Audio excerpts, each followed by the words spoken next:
মাংস পেলোৱা এইটো মছজিদত আৰু গৰু মাংস পেলোৱা মন্দিৰত এইবিলাক কাম হিমন্ত বিশ্ব শৰ্মাৰ চৰকাৰ আৰু বিজেপি RSSে কৰে। এইবিলাক কাম বেলেগ কোনো সাধাৰণ মানুহে নকৰে। মুছলমান মানুহে ভয়তে ঘৰ এৰি যিবিলাক মানুহে পলাই ফুৰিছে, হিমন্ত বিশ্ব শৰ্মাই উচ্ছেদ কৰাৰ আগতে জাননী দিছে ঘৰ ভাং, গোটেই মানুহে দৌৰি দৌৰি ঘৰ ভাঙি পলাই ফুৰিছে। সেই মানুহে কোনোবাই আকৌ নিজৰ মূৰৰ ওপৰত মাৰ পেলাবৰ কাৰণে কোনোবাই গৈ মানে মন্দিৰত গৈ গৰু মাংস পেলাবলৈ যাব নেকি? আপুনি কওকচোন। যিটো অৱস্থা হৈছে আজি মন্দিৰত গৈ এই ভাঙিছে যে, এতিয়া সেই যিটো মানুহে ভাঙিছে বুলি ওলাইছে সেইটোতো আমাৰ এই গোৱালপাৰাৰ মানুহ নহয় নহয়, এইটো ক'ৰ মানুহ বুলি কৈছে? জলেশ্বৰৰ। এই জলেশ্বৰৰ পৰা মানুহ এটা আহি ইয়াত সেইটো ভাঙিব পাৰে নেকি? এইসব একদম বিজেপি চৰকাৰখনৰ একোটা চক্ৰান্ত, হিন্দু মুছলমানৰ কাজিয়া লগাই ভোট জিকি নিৰ্বাচনী বৰ্তনী 2026 চন পাৰ হ'বৰ কাৰণে এই ব্যৱস্থা কৰিছে। এই কাম কৰা উচিত নহয়। প্ৰথম কথা, মন্দিৰত যে এই যে মূৰ্তি ভাঙিছে তাক মই নিন্দা কৰিছোঁ, এইটো বেয়া কাম, কিন্তু কৰোৱাইছে বিজেপি চৰকাৰে অকল ভোট পাবৰ কাৰণে। যে মুছলমানৰ ঘৰ ভাঙি দিলে হিন্দুৱে ভোট দিব বেছিকৈ আমাক, সেইটো কাৰণে তেওঁ যিধৰণে মুছলমানৰ ঘৰ ভাঙিছে, এইটোৱে তেওঁ ভোট পাব হয়, কিন্তু তেওঁ পাপ লগাটো খাটাং। ইমান হাজাৰ হাজাৰ পৰিয়াল, কালি ধুবুৰী গৈছোঁ, বিলাচীপাৰা, চাপৰত শ শ পৰিয়াল 3500 বিঘা মাটি উচ্ছেদ কৰি আছে।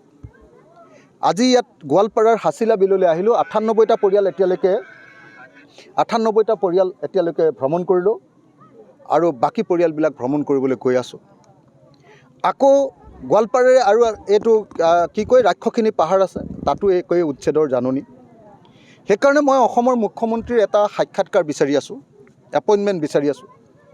এপইণ্টমেণ্ট বিচাৰি মই সংখ্যালঘুৰ অৱস্থাত তেওঁৰ দিনত কেনেকুৱা হৈছে সেইটো তেখেতৰ ওচৰত মই বৰ্ণনা কৰিব কৈছোঁ। আৰু মই ক'ব কৈছোঁ যে যদি সঁচাকৈ বাংলাদেশী আছে খেদি দিয়ক। তেওঁ বাংলাদেশী বুলি চিঞৰি আছে নহয় এইকেইদিন। যদি বাংলাদেশী আছে ময়ো আহিম তেওঁৰ লগত, চব বাংলাদেশীবিলাকক আমি বাংলাদেশলৈ পঠিয়াই দিম। কিন্তু যিবিলাক অসমীয়া মানুহ, যি 71 চনৰ আগতে অহা, মোকতো ইয়াত 52 চনৰ ভোটাৰ তালিকাৰ গোটেই লিষ্ট দেখুৱাইছে, NRCৰ 1952ৰ NRCৰ কপি দেখুৱাইছে মানুহে ঘৰে ঘৰে। ইয়াততো মোক 1984 চনৰ পৰা এই হাছিলা বিলৰ পাৰত খাজনা দি থকাৰ ৰচিদবিলাক দিছে মানুহবিলাকে, 1984 চনৰ পৰা 41 বছৰ ধৰি। তাৰ পাছত কেৱল সংখ্যালঘু হোৱাৰ কাৰণে, কেৱল মুছলমান মানুহ হোৱাৰ কাৰণে যি অত্যাচাৰ কৰিছে মানুহ চাওক আপুনি। যিটো ঘৰত আছে, যিখন ত্ৰিপালৰ তলত আছে, সেইটো আমি কৃষক মুক্তি, ছাত্ৰ মুক্তি আৰু ৰাইজৰ দলে চেষ্টা কৰি দিছোঁ। অকণমান খোৱা বস্তু আমি যেনে তেনে কিবা এটা কৰি দিছোঁ, বাকী না কোনো নাই। বিজেপিৰ মানুহেতো কি কৰিছে, ইয়াতে ফিল্ডখনত পঞ্চায়তত মানুহবিলাকে আশ্ৰয় ল'ব খুজিছে, তাৰ পৰা খেদি দিছে, দিবা নাই। এটা টিউবৱেল বহাইছিলে, টিউবৱেলটো ভাঙি দিছে, পানী খাবলৈ ব্যৱস্থা কৰি দিয়া নাই। আনকি চৰকাৰে এবাৰ খবৰ ল'বলৈও অহা নাই। 22 দিন ধৰি মানুহবিলাকে, গৰ্ভৱতী মহিলা আছে, বৃদ্ধা মহিলা আছে, বৃদ্ধ মহিলা আছে, বেমাৰী মানুহ আছে, সৰু ল'ৰা ছোৱালী আছে, 22 দিন ধৰি এই ত্ৰিপালখনৰ তলত, এখন ত্ৰিপালৰ তলত সৰু আপোনাৰ 8 ফুটো নহয়, কেই ফুট হ'ব এইটো, 4 ফুট 5 ফুট এনেকুৱা ত্ৰিপালৰ তলত 5জন 6জন পৰিয়ালৰ মানুহ আছে, বোৱাৰী শহুৰ একেলগতে, শাহু পুতেক একেলগতে। এনেকুৱা পৰিস্থিতিত মানুহক ৰাখিছে। এইটো হিটলাৰৰ কাম হৈছে। হিমন্ত বিশ্ব শৰ্মা অসমৰ হিটলাৰ বুলি মই আজি কেম্পৰ পৰা ঘোষণা কৰিছোঁ। কাৰণ হিটলাৰে সেই ইহুদীবিলাকক কেনেকুৱা অত্যাচাৰ কৰিছিলে, সংখ্যালঘু মানুহ হোৱাৰ ক্ষেত্ৰত কেৱল এই অত্যাচাৰ কৰিছে। আৰু এই অঞ্চলৰ মানুহক উচ্ছেদ নকৰোঁ বুলি এইটো মানুহে ভোট লৈছিলে, কি নাম, ৰহিন জিব্ৰাম। আৰু ৰহিন জিব্ৰানে ভোট লৈছিলে যে এই অঞ্চলৰ মানুহক উচ্ছেদ নকৰোঁ যদি বিজেপিক ভোট দিয়ে, কিন্তু তাৰ পাছতো এতিয়া উচ্ছেদ কৰিলে।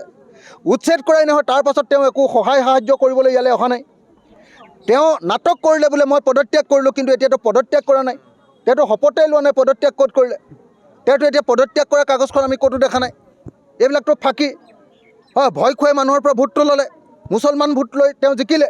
আৰু জিকাৰ পাছত এতিয়া হিমন্ত বিশ্ব শৰ্মাৰ চিণ্ডিকেট চলোৱা ৰহিন জিব্ৰানে এতিয়া সেই জিকাৰ পাছত তেওঁ এবাৰো খবৰ ল'বলৈ অহা নাই। গতিকে অসমৰ মুখ্যমন্ত্ৰী ডাঙৰীয়াক কৈছোঁ, এনেকৈ সংখ্যালঘুৰ বধ্যভূমিত পৰিণত কৰিবলৈ অসমখন এৰি দিয়া নহ'ব। মানুহৰ মানৱতাৰ বধ্যভূমি পৰিণত কৰিবৰ কাৰণে হিমন্ত বিশ্ব শৰ্মাৰ, অকল হিমন্ত বিশ্ব শৰ্মাই এই অসমত নাই। আমি সকলো অসমীয়া মানুহ ইয়াত জীয়াই আছোঁ। তোমাৰ কথা মতে মানুহক কেনেকৈ অত্যাচাৰ কৰিবলৈ নিদিওঁ। সোনকালে ক'ৰবাত এটা বিকল্প সংস্থাপনৰ ব্যৱস্থা কৰিব লাগিব। মই ৰাইজৰ লগত কথা পাতিছোঁ, চৰকাৰৰ লগত, মুখ্যমন্ত্ৰীৰ লগতো এইকেইদিনতে গৈ কথা পাতিম। এটা এপইণ্টমেণ্ট বিচাৰিছোঁ যাতে এই অঞ্চলৰ প্ৰত্যেককে সৰুকৈ হ'লেও অকণমান মাটি দিব পৰা যায়, তাৰ ব্যৱস্থা গ্ৰহণ কৰিবলৈ চেষ্টা কৰিম।